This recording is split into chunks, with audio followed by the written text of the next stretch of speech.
परमात्मा को भी लोग अलग अलग नामों से पुकारते हैं। नामों में कुछ रखा नहीं है।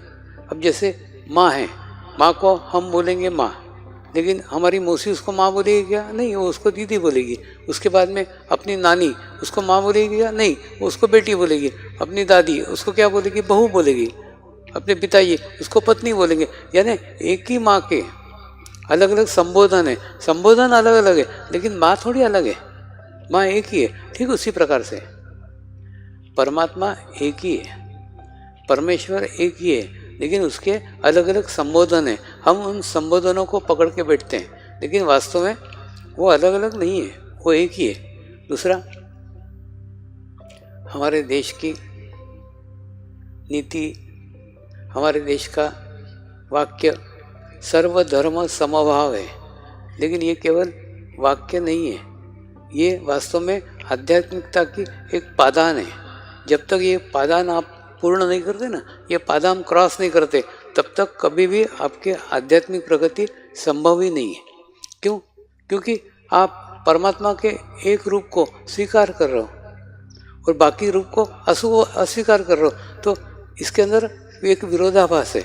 इसलिए किसी भी कट्टर धार्मिक व्यक्ति की कभी भी आध्यात्मिक प्रगति नहीं हो सकती। कभी उसका ओरा नहीं बन सकता, कभी उसका आभामंडल नहीं बन सकता।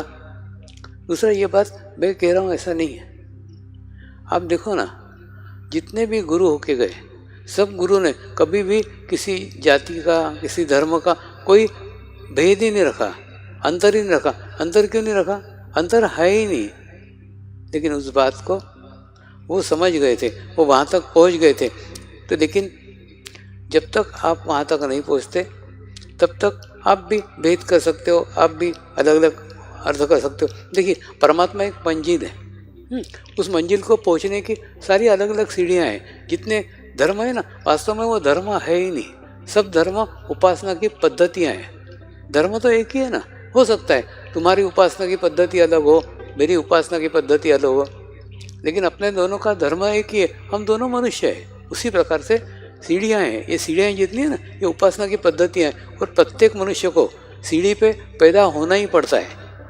माने जो जिस सीढ़ी पे पैदा हुआ है, उस सीढ़ी से चढ़ करके यहाँ तक पहुँच सकता है। और यहाँ पे पहुँचने के बाद में फिर कोई महत्व नहीं रहा था वो किस सीढ़ी से आया हुआ है। तो परमात्मा मिल जाने के बाद में सब लोग एक ही बात बोलते हैं, सबका मालिक एक है, परमेश्वर एक है, परमात्मा एक है।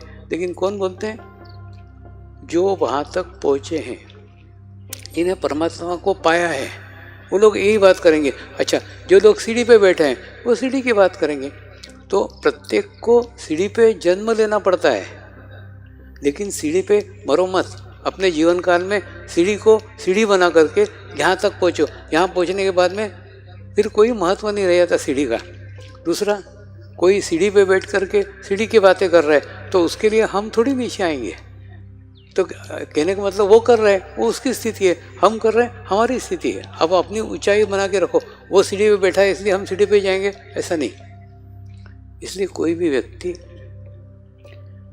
क्या बात कर रहा है, उसके बातों से, उसके शब्दों से उसकी आध्यात्मिक स्थिति को आप पहचान सकते हैं, जान सकते हैं। कोई व्यक्ति किसी उपासना पद्धति विशेष की बात कर रहा है, इसका मतलब वो यहाँ तक पहुँचा नहीं है। वो किसी सीढ़ी पे बैठा हुआ है, इसलिए वो सीढ़ी की बात कर रहा है। इसलिए वो सीढ़ी की बात कर रहा है, इसलिए हम भी सीढ़ी की बात करें, जरूरी नहीं ना। तो आवश्यकता है उस ऊंचाई तक पहुँचने की, जिसको परमात्मा कहते हैं। और वहाँ पहुँचने के बाद में इस सब का कोई महत्व नहीं रह जाता।